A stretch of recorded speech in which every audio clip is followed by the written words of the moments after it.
Hey everybody, welcome to the Sharpe Way show. I'm so happy you have all joined me this evening. It is 7 p.m. on the East Coast, so you got to look at my mug.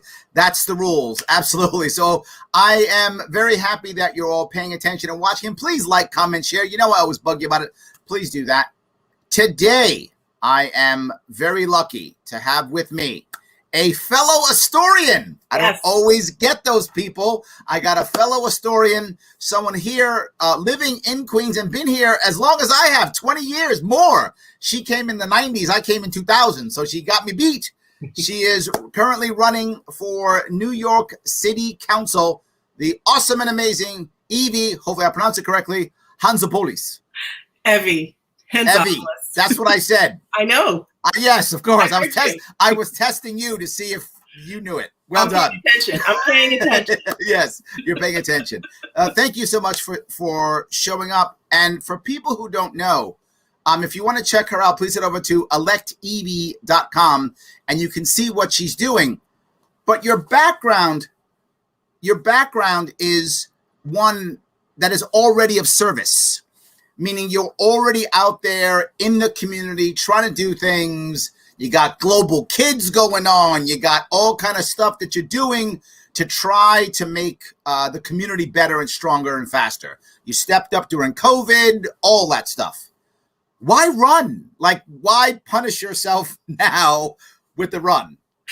I don't view it as punishment, at least not yet. We'll see how I feel in a couple months. But okay. I have been working in the community, as you've said, and also all around the city for, over almost 30 years now, right? Since I moved to New York City. I moved to Astoria in 1999, but since I came here, I have been involved in education. When I came to Astoria, in the community, doing all sorts of work with all different kinds of people. And now I just feel that I've had an amazing career at Global Kids, where I've been executive director for 10 years now, working with young people and really empowering them to take action on critical issues that they care about.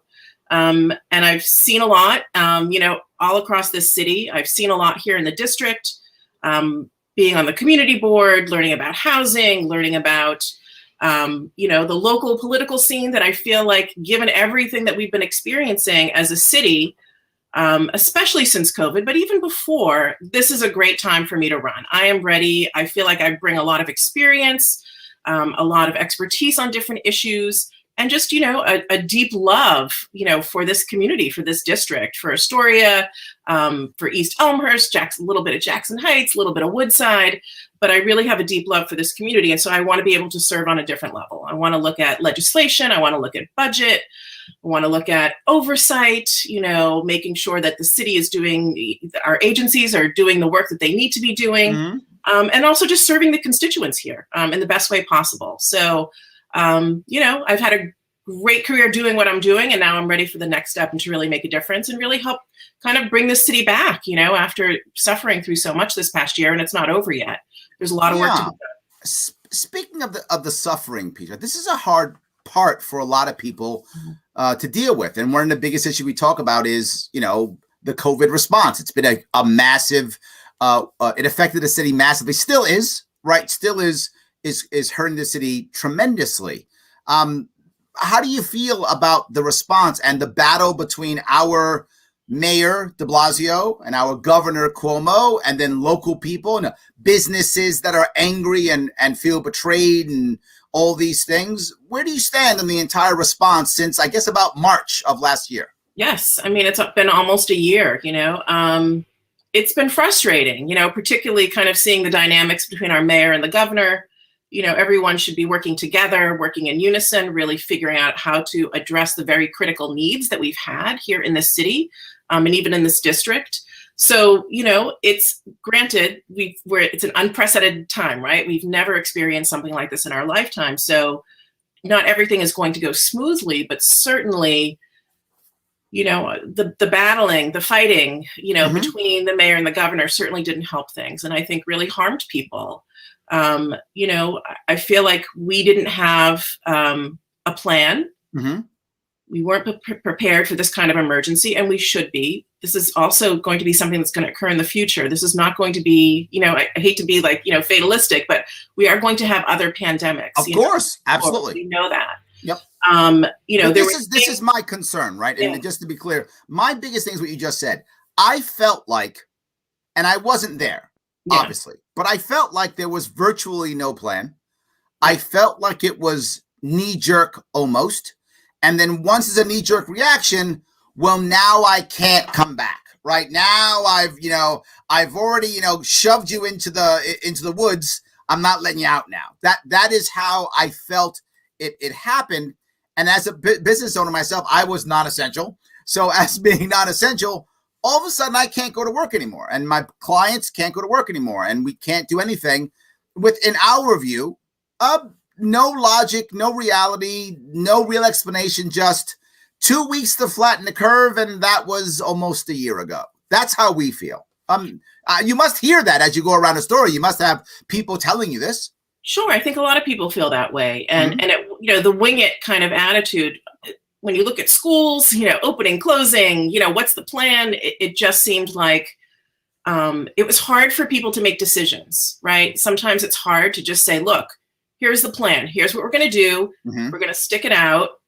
Instead, it was kind of just this back and forth, and sometimes looking at science, sometimes not looking at science.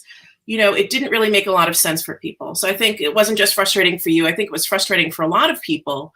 And certainly I know it's been very hard for the small business community. Yes, absolutely. But I think, the biggest thing is like, how do we really keep people safe? And we didn't do a good job of keeping people safe. We've had so many deaths. We've had people who are, food insecure, people who, are when this is all over, they'll be facing evictions. There's so many issues that I think, we weren't proactive in dealing with. And, going forward, we're really going to have to think about how we strategize to make sure that when we do come out of this pandemic, that we're not worse off, that people aren't worse off, particularly the people who are the most vulnerable. Because when you mean worse off, you mean health-wise or financial-wise or both? Everything. Yeah. I mean, health-wise. I mean, obviously. How do we, I don't think we can, is it possible to make us not worse off financially? I'm not sure that's possible.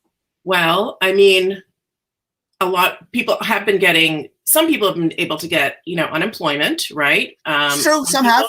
Many have not, right? So there's a lot of people who are essential workers who have not, right? And so I worry for those folks, right? Who many of them are our essential workers. They've been feeding us. They've been taking care of us.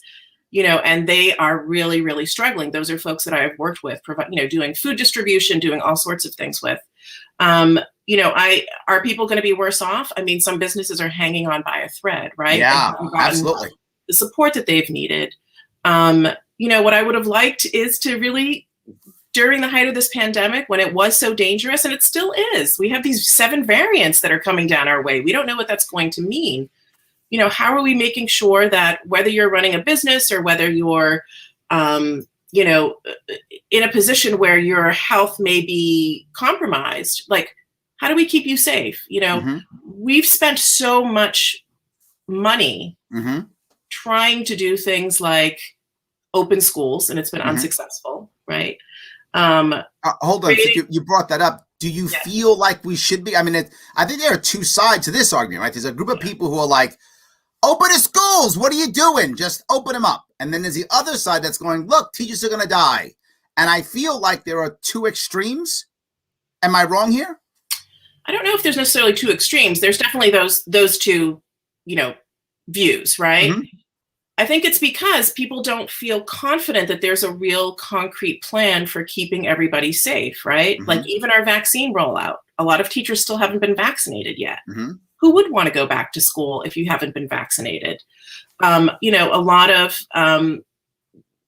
people who were working in schools weren't confident that there was going to be good ventilation, So I think a lot of it has to do with the fact that there just wasn't confidence. There wasn't confidence. Exactly. And, so I don't blame teachers for not wanting to go back to school because this is their life. They didn't sign up for that, right? They didn't sign up for putting their lives on the line in that way.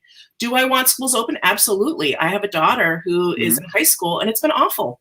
It's been terrible. I have 2 kids. I know. Yes. I'm with you. Yeah. And my other ones are a little older, whatever. They're both they're in college doing remote. But, for my 15-year-old, it's been really, really hard. And so I would like nothing better than to open schools. All right. So Can I grab a couple of comments? Yeah. There are people who give me comments. I'm going to grab a couple of them if I could. Someone is teasing you, and they say it was 2 weeks until it became 30 days. I think that's true. We did go that route. Yes. So, Brian is upset. He doesn't like the term essential workers. I agree. It bothers me too. I mean, I get why they do it. I do, because they're important, but it does make guys like me feel like we're not important anymore, right? It's not a cool term. I agree with Brian on that one. Listen, you're still able to do your show, right? Maybe you're doing it differently, but you're still able to do it, right? Yep. You're able to be in the comfort of your home. I'm assuming you're in your home right now, right? Yep. And work remotely, and not have to travel the subway, and not have to expose yourself more than you need to, right? I try to never expose myself. Sorry, you know what I mean. To the virus. Absolutely, yes. To the coronavirus. Yes. But many people don't have that choice, right? Sure. So I think that's really important to remember that. So, someone doesn't like the term essential workers. Well, I mean, whatever. What do I say to that? They don't like it, but I do appreciate and value the fact that there are many people who have to show up to work. Mm-hmm. They have no choice. They will not be able to survive. They cannot stay home. They will not get paid. They will not get a paycheck, right? So I've been able to work remotely. Even though I've been going out and doing work in the community, but in terms of my day job, I've been able to do that. You've been able to do that. Many people have been able to do that. And many people don't have that choice. So it doesn't mean like your job is not important. It doesn't mean that you don't have to feed your family as well. I'm important, thank you. But I think, we have to really think about the fact that there are people who are working, at the supermarket, who, really are coming into contact with people constantly on the job and putting themselves at risk. So they're essential. I consider them essential. So let's go to the other part you mentioned about financially. Matt asks, what's the plan to bring back everyone who fled the city? This is a big deal, right? People have fled the city. I heard the numbers I heard were 400,000 left New York City, and we don't know how many are coming back, right? Supposedly, those aren't all permanent, supposedly, but we don't know if they are or aren't. How do you attract businesses and citizens back to a city when they may have found greener pastures elsewhere, right? What if now they're happy in South Jersey, or they're happy in Connecticut, or they're happy in, not in Texas right now, but in other places, right? Is this a key or critical piece to what you want to do, or is this not really or are you focused on something else right now? I mean, I think, there are people who left, and I know many people who left, and it's temporary. They will be coming back.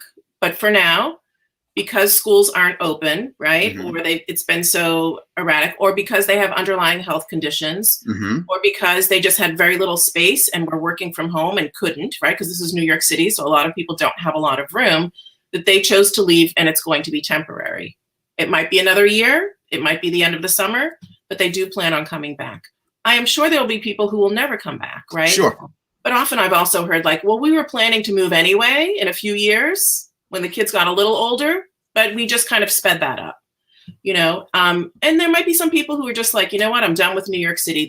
And that happens all the time anyway. We've seen things really kind of, obviously explode because of coronavirus, but I do feel people will come back.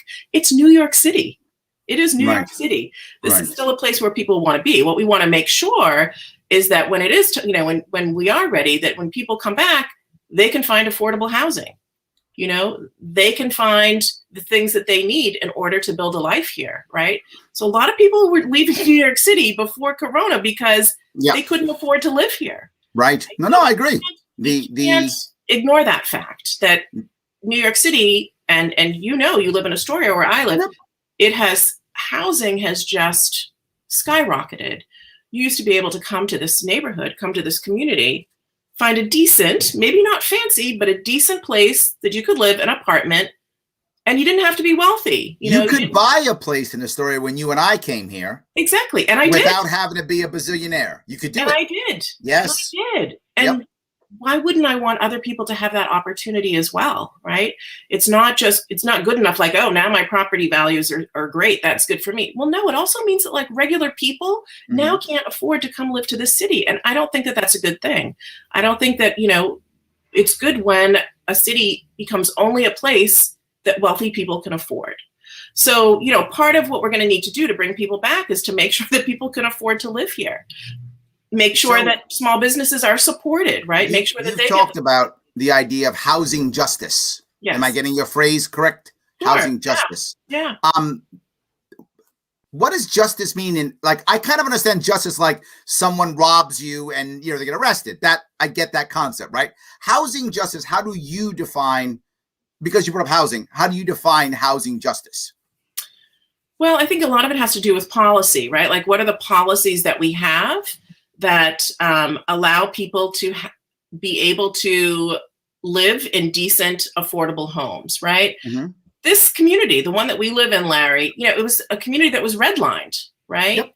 So, and that you kind of still see the legacy of that to this day, decades later, right? You see it in the housing projects down the road. Exactly, right? And you see where, you have concentrations of different, racial or ethnic groups. And that's because of redlining. By the way, the rapper Nas is out of our area. Yes, a little further down the road. Yeah, a little further down, but yeah, all right, yes. Exactly. Yeah. But, it's really making sure that everybody has the same opportunity to find a decent and affordable home, right? That, no one is going to be priced out of their home as well, right? Gentrification is a real issue here in this district and all across this city. That when we are building affordable housing, we are building truly affordable housing, not affordable housing for, people who really could just get market rate, right? There's a real problem with the way that we build affordable housing in the city right now. So housing justice is that. It's really making sure that people have decent homes. Everyone should have the right to a decent, affordable home. That's to me, it's a basic human right, so that's what housing you feel is a human right. Do you feel that? I mean, I guess the reason why I worry about that is we are having a real problem with homelessness now. That's right. I mean, it's a real problem to the point where I don't know this, but my feeling, and this is just how I feel. So I could be told, I have no data on what I'm going to tell you. It's just my feeling. My feeling is a huge part of our violence that we have in this city is because of homelessness. That if we were to get rid of the homeless problem, violence in our city would be cut tremendously. Now, I don't know if that's true, but I'm telling you how I think people feel. That's how much homelessness is affecting us. Am I making sense of what I'm saying? Well, I mean, look, I don't think folks who are homeless are, the main perpetrators of violence in our city, right? So a lot of times, obviously we had a situation, here in New York City on the subway, right? Which is what we see, right? That's what I'm saying. That's the emotion that is coming at all of us. The emotion that's coming at us is that. Right. And so it's very easy to kind of, for that to be sensationalized, right? Yes. And it really is, it's unfair because, the majority of people who are homeless, they're, families, people, they're working poor. Yeah, it's like 75% or so, like, give or take on that statistic. So, I think it's very, very important that, we obviously what happened was awful and terrible. We had someone who had mental health issues who happened to also be homeless as well. And so, the main cause of homelessness, what is it? It's the fact that we don't have affordable housing. People don't have a roof over their head, right? And it can be combined with other issues as well, right? Mental health issues, sometimes substance abuse issues. But like I said, most of the folks who are homeless, they are, people with families and because they can't afford to live here. So are you a fan of the tiny housing idea that are in many parts of the country that is basically cannot be done here in New York City? Are you a fan of that or no? Yeah. I mean, I think, there's, we don't have, SROs anymore. We don't have, other ways where people, who maybe didn't have a lot of money could still find a decent room to live in. They might not have needed a whole house, but they had somewhere to go. I think that we should really look at things like, micro apartments, but supportive housing as well, building supportive housing so that people who do have mental health issues or need other supports, they can get that where they're living. But we really do, the problem is we just don't have truly affordable housing in this city. And that's what's causing homelessness. That's what's driving it. My concern, obviously, I wear my libertarianism on my sleeve. Mm-hmm. So my concern is I want to help these people too. And if you ever seen my policies, I talk about helping people all the time. It's an important part of what I want to do. My worry is, to the earlier question, if we're not able to bring people back to New York City quickly, particularly the wealthy, right? If we can't get them back to pay the taxes, to bring the jobs back and such, the budget's going to be devastated. And it already is devastated. The governor says it's 15 million, or that's a total lie. The budget deficit for the state is probably more like 60. The budget deficit for the city is at least 6, if it's not more. There's huge deficits. The MTA needs $12 billion in like the next 2 years, or some insane amount of money like that. How in the world do we raise the funds to do the things that you want to do to help the people who desperately need the help without finding a tax base? My worry is, and I bring this up because you heard the news, I'm sure, New York Stock Exchange is considering packing up and leaving. Mm-hmm. If New York Stock Exchange does that, I don't know if that's a ploy to get better rent. I don't know. But let's say for the sake of argument, that's true. If Goldman Sachs actually removes itself and moves to Miami, which that was talk. If New York Stock Exchange packs up and moves to Dallas, and that was talk, how do we get that revenue back? I don't know. It feels almost like an impossible task. Well, as you know, there's very little that New York City can do in terms of taxes, right? Like you have property taxes. That's the main way that the city is able to raise revenue. Sales tax too. There's sales tax. Yeah, sales tax as well. Fees and fines. It's really the state, right? The state is, the entity that can really focus on tax policy. And so there is a base there. We're just not taxing them at the rate that they should be taxed, So I really do believe, that we need to tax the rich more. And as you've seen over the past few decades, people who've been doing the work, right? Productivity is up. People are working. They're producing. Billionaires are making money. Millionaires are making money. They are making the money. But there's a greater gap between what they're making and then what the workers are making, right? And they're not being taxed at the rate that they need to be. So we do have a tax base here, They're just not being taxed at the rate that they should be, in my opinion. So I do believe in the whole initiative to really tax the rich. Look at those bills. Look at how they pay their share. Workers are helping to make them rich, and we're not getting enough in return. And how many billions do you really need? How many billions do you Give me one so I can tell you. Give me one first, and I'll let you know. I would like to see. I don't know. Right. I would like to see, I don't want to see folks without a home. I don't want to see people on the street. I don't want to see violence. I don't want to see people who are food insecure. This is the richest country in the world. Why do we have these problems? And why are we so scared to tax people who are insanely wealthy? I think they're scared for the most obvious reason. The wealthy just won't pay it. They will simply find ways around it, as they always do. They're in the pocket of most of the wealthy people. I know I ran for office. I wish I knew more billionaires. I might actually win a damn thing. So, they don't pay, and then they pack up and they leave. They just walk away from New York and don't come back. As you talked about my job, right? My day job used to be training and coaching and teaching and all those types of things. Mm-hmm. But since COVID response hit, basically all I can do is coach. Most of the people I coach are either well off or some are wealthy. All of them make at least 6 figures. Some make 7 or 8 figures a year. Most of them have left New York City. Because if you're wealthy, as you know, you have more than one home. You have one in Manhattan and you have one someplace else. Most of them have left New York City. Most of them aren't coming back.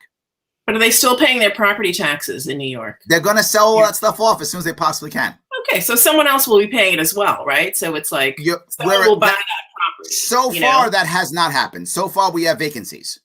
Right. So far, no one's paying is what's happening. The commercial real estate, they're not paying. We're now considering turning commercial real estate actually into housing, like we did in Wall Street. Right. Wall Street used to be the place where people were. Now you can get an apartment there. That's right. So that my worry about your question was, why wouldn't we tax the rich? And my response is because they won't pay. That's the reason why. They'll leave. They'll pack up and they'll leave and they'll go to some place like Texas or Florida or Wyoming where there's no income tax. They'll go to some tax haven, which is what they always do. Or they'll get in the pocket of some corrupt politician or politicians. And this is regardless of party. And then they'll go, hey, can you give me this tax break or that tax break? That'll be written into the bill and they'll scam. And that's what often happens too. I think that's the reason why people don't tax the wealthy, because they don't pay. Am I wrong? If I'm wrong, tell me. I'm happy. Tell me I'm wrong. If they don't pay, I mean, people are obligated to pay. I pay my taxes, yep. Right? I'm sure you do too. Well, I don't know. Maybe, yeah. I mean, I pay my taxes, right? I do. And if I didn't, I wouldn't say live I didn't, but I do.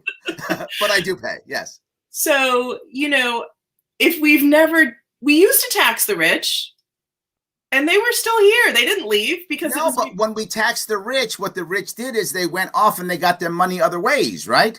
Like a lot of the people who I coach, many of them are in finance. Mm-hmm. And their salaries are actually very low. I mean, very low. I'm sorry. Low compared to finance. Their salaries are amazing, but they're low compared to other finance people, right? Most of their money is made in some other way. Bonus, options, things of that sort that are taxed at a different level anyway. So I think that's another issue. They find other ways of making money, right? If you say we're going to tax your salary, they go, I'm working for free. I'm working for just bonus. Yeah. And they have, I mean, I know guys who literally make 7 figures a year and their salary's like $200,000, but they make 7 figures a year. So their salary's nothing. So you're getting $200,000 in salary. Officially, that person's not rich, officially, but they got 2 homes. So they're kind of rich, if that makes any sense. I think they are. They're kind of rich. So I guess that's my worry, is that if we just go to tax the wealthy, my worry is they'll just move away to someplace else and not pay our taxes. And they'll pay the cheaper taxes in Wyoming or Florida or whatever. That's my concern. Some people who do that, right? But once again, we haven't done it. And so I think it's like this, reaction, like, if they're going to leave, they're going to leave. I'm like, there might be a few who leave, but I don't believe it. I mean, I really don't think it's going to happen. I really, at least not to the extent that I think people are making it, but I feel like we really do have to correct the gross inequity in our society. And that is, I think, the main way to do it. Got it. Okay. So let's shift, if we could, to another issue that you hear across the country, but particularly in New York. It's crime. Everyone's talking about it, right? It's as we talk about, sensationalized on TV. It's everywhere. How do we, with the current city council, as a general rule, being open to defunding police? Not everyone is, but a bunch of people are.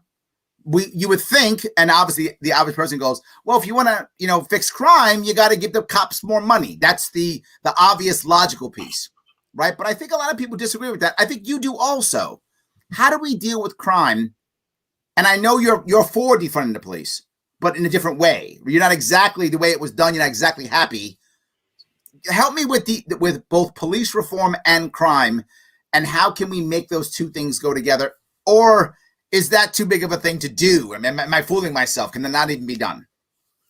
Well, I mean, I think what we saw last year when the budget was passed, and then as it was kind of dissected after, is that there really weren't, I think, kind of meaningful cuts in terms of doing, what people wanted to do, which was to actually shrink the size of the police force and limit interactions, right? That the police may have, particularly in Black and brown communities, who are targeted disproportionately by police and incarcerated at higher rates.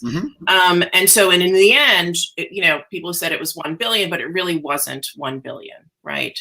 And when you actually look at what the police budget is, you have to include both the the operating expenses, but then there's also this whole other pot of money as well for like fringe benefits and things like that. So it's really $10 billion a year, right? That is used to kind of fund the police department. So it's not 6, it's more like 10. It's not 6, it's actually more than that, right? 6 is kind of like the operating, but then there's fringe, there's benefits, all that kind of stuff. There's a whole other category. Okay. We pay so much for policing. We do.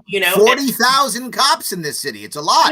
And it's grown over the years. I feel like in terms of crime, a lot of what they're responding to are not the kinds of things that we're thinking they are responding to, right?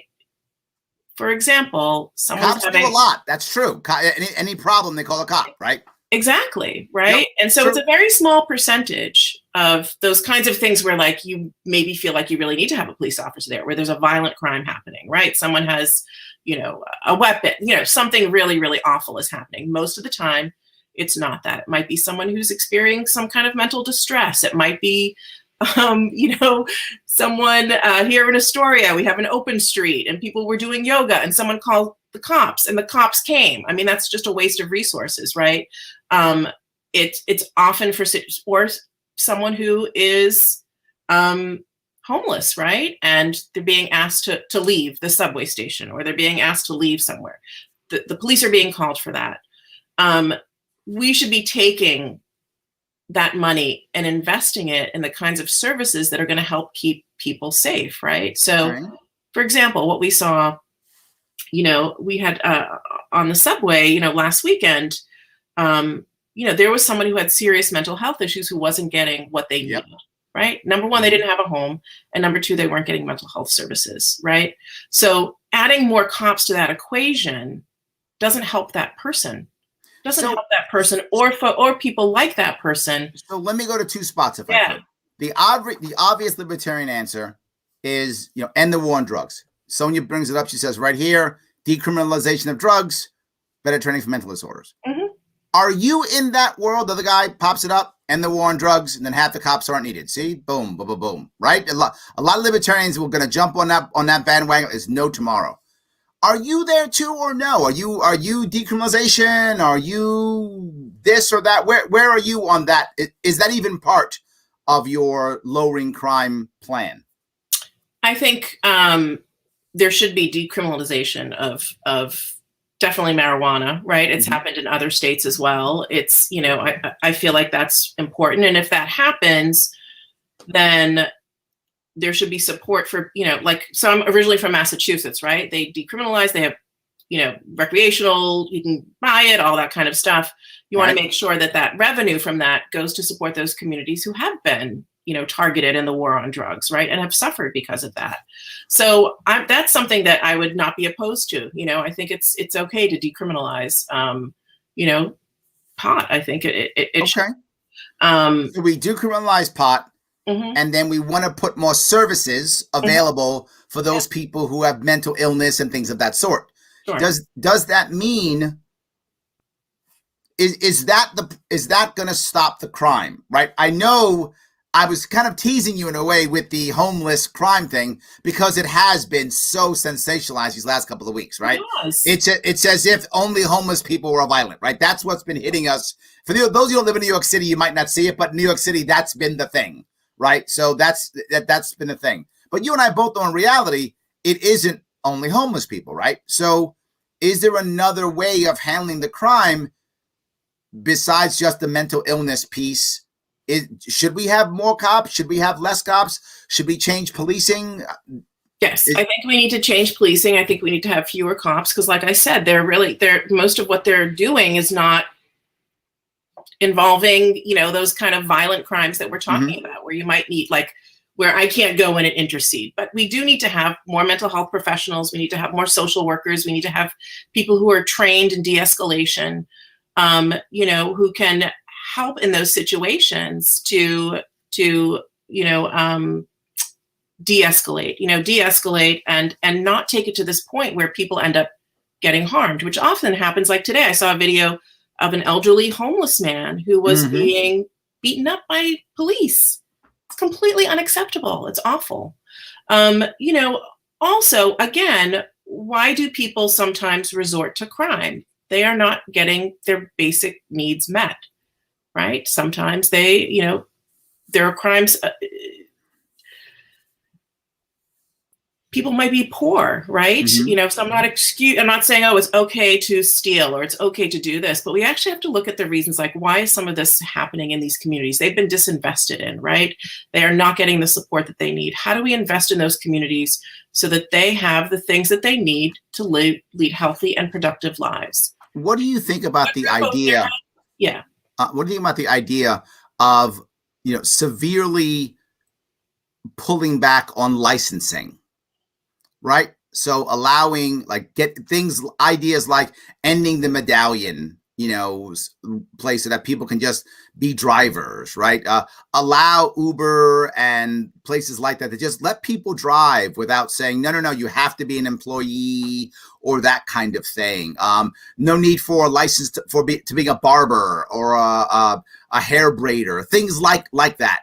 Are you for some, not some, all, or is that not part of your plan at all?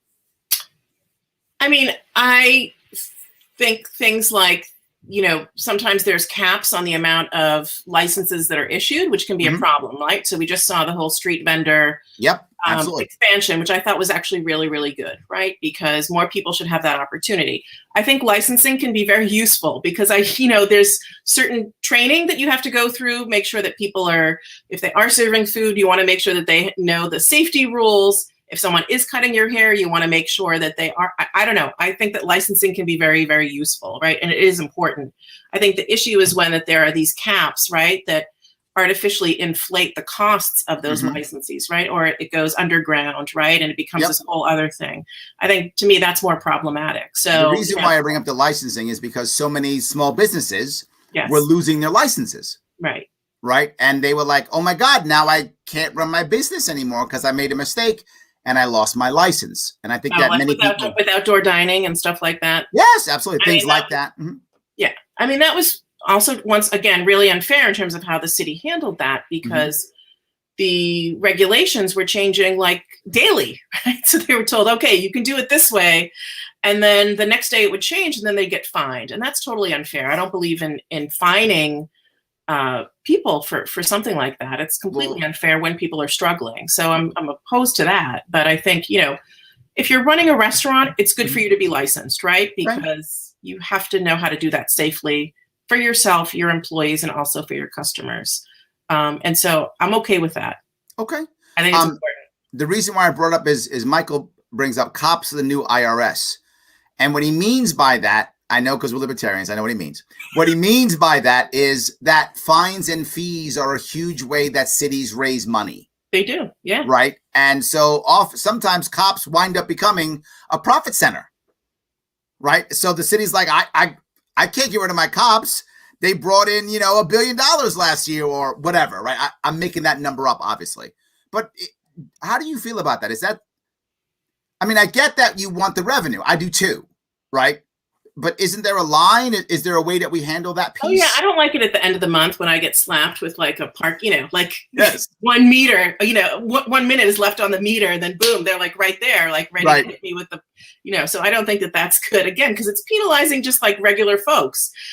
We need to really figure out how to get revenue from those very, very wealthy people who are not paying their fair share. It shouldn't be on the backs of working class people who are just trying to live their lives, right? Make a living, support their families. So, it's misplaced in the way that we're raising revenue. And so, it's more than just, well, anyway, you get what I'm saying. Catherine seems to be kind of on your side. She says better recovery programs, health insurance will solve a lot of crime issues, but she also wants stricter welfare laws. How do you feel about that? I mean, that seems that I see where she's going. She's saying if you have better programs and health insurance, then there'll be less people who will need welfare and less people who will commit crimes if you've got better recovery programs and better health insurance. But she also wants, I'm assuming Catherine means she doesn't like welfare fraud.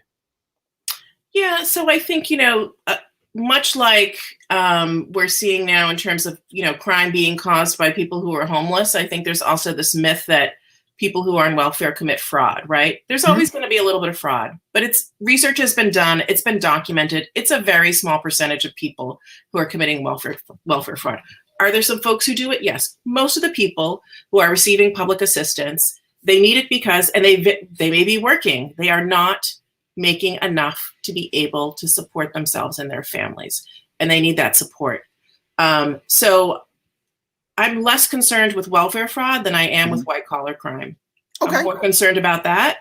and how that sucks revenue from, our city and from our state and from our country than I am with someone who is, getting a few $100s in food stamps, because, it's really, really hard to feed your family in New York City and other places. So Donna asks, how about incentives for businesses to pay employees more? Is that something that could work in a New York City plan? And I don't know how that would work, Donna. I think that's probably more of a state issue, but maybe is there a way we could make that work in New York City, you think? Or is that not a good idea? I'm just not really sure, I'm not really sure what that means. I know that. In other words, if you pay your employees a certain amount, you get some type of benefit, right? So say, for example, you're a restaurant, as an example, and you decide to, do minimum wage, right? Yeah. Instead of that, right? So you might get a break on your taxation, or you may get a break on your licensing fee or something like that. You get a break from the city if you were to pay your employees more. That's the kind of thing she's talking about. But usually that's on the state level. That's rarely ever done on the city level. Right. So I'm not sure that could be done on the city level, but it's an interesting idea. I mean, I would just hope that people would want to pay their employees a decent wage regardless, right? Because I think we all want to be paid fairly for the work that we do, the labor that we do. So, there are some people who get paid sub-minimum wage, as we know, right? And I think that is a problem. That is an issue, right? I waited tables, so for 8 years, and I would have good nights making tips, and other nights, it would be really, really awful. So I actually think having one fair wage, there is a movement for that. I think is actually really, an idea to look at and to possibly promote. There are also some folks who maybe people with disabilities who are hired and they're paid sub-minimum wage. And I don't think that that's right either. You do a job, you should get what the minimum wage is for that job. So, I would like to see things like that kind of eliminated, because I don't think it's fair. I don't think it's right. Andrew brings up a question. How does Evie hope to get young people whom are in my age range, he's in his 20s, to get involved with local government? But you got that down already. That's kind of like what you do. You just gave her a layup, Andrew. I do, yeah. So I'm the executive director for a nonprofit called Global Kids, and our mission really is to kind of, get young people active in their communities and also in world affairs, and see how what's happening in the world kind of connects with what's going on in their own communities, right? Because it's really, it's all interconnected. So I think, I do believe that young people are interested. They're curious. They want to make a difference. I mean, we've seen kind of an explosion of youth activism. Youth have always been at the forefront of movements for change. And we've really seen that increase, over the past, and their voting has increased recently. And their voting has increased, really, which is fantastic, right? Because they comprise a large segment of the population. And of course, what we're voting on now is going to affect them 10 years down the line, 20 years down the line. Absolutely. So I think a lot of it is opportunity, right? Providing a space for them, providing support as an adult. That's what I do, and that's what the staff that I work with do as well. But also really just having the belief that they have something to contribute. I think just letting them know, hey, your opinion matters. You can make a difference. Mm-hmm. You have ideas. We should be tapping their ideas for some of the solutions that we need to our problems, because they're not stuck in the same way that we sometimes are as adults, right? Absolutely. So I think it's really important that we look to young people, that we engage them, and that we include them in very meaningful ways. So for those of you who want to see what Evie's done in her background, head over to electevie.com. Evie. What I said, Evie, that's what I said. Testing you again. Evie, sorry. Electevie.com. Please check her out again if you want to see what she's doing, her background. She's done 80,000 things, give or take, something like that in the area. So if you're curious on what she's talking about, please head on over there and see what's going on. So I got to ask you, Evie, what have I missed? Is there something that we should be talking about that I missed? Is there something that's passionate you want to yell at my people and tell them this matters, pay attention, that maybe they didn't get? I mean, no, I'm not going to yell at anybody because I have a couple minutes left. But I think, we really do need to look at how we're going to address, I think, the great inequities in our city, right? And supposedly we had a mayor with Tale of Two Cities, all of that, but I feel like it's only worsened, and I think a lot of it has had to do with the influence of certain industries. The real estate industry, has really kind of undermined, I think, it's the biggest lobby group now. Biggest lobby group, and lobbies in general, right, have this influence. And so I think it's really, really important that we elect people who are going to be beholden to the community and not to special interest groups. I think that that's really, really important. So I guess that's my message. That's why I'm not taking money from the real estate industry. I'm not taking money from the police union, not taking money from the fossil fuel industry, because, I want to be accountable to the people in my community and of this city and serve them without having to worry about a donation, from this particular group. So my campaign is people powered. People from this community and across New York City who kind of believe in that as well. There we go. And people who are in New York City who want to help her out, elect Evie. Only took me like 7 times to get it right. But fine. Okay, It's fine. Look, I'm a slow learner, but I got it. ElectEvie.com. Head on over there. Check her out if you want more. I appreciate that tremendously. Guys, if you like what I'm bringing you, if you think it's cool and interesting, head over to patreon.com and throw me some cash too. That's right. Right? Do that if you can. $10 is awesome at Patreon. Show me what you're doing, how much you like what I'm doing. I appreciate it so much. Guys, I want to say thank you all for watching this evening. I appreciate it. Evie, thank you so much for coming. Guys, I will see you all very soon.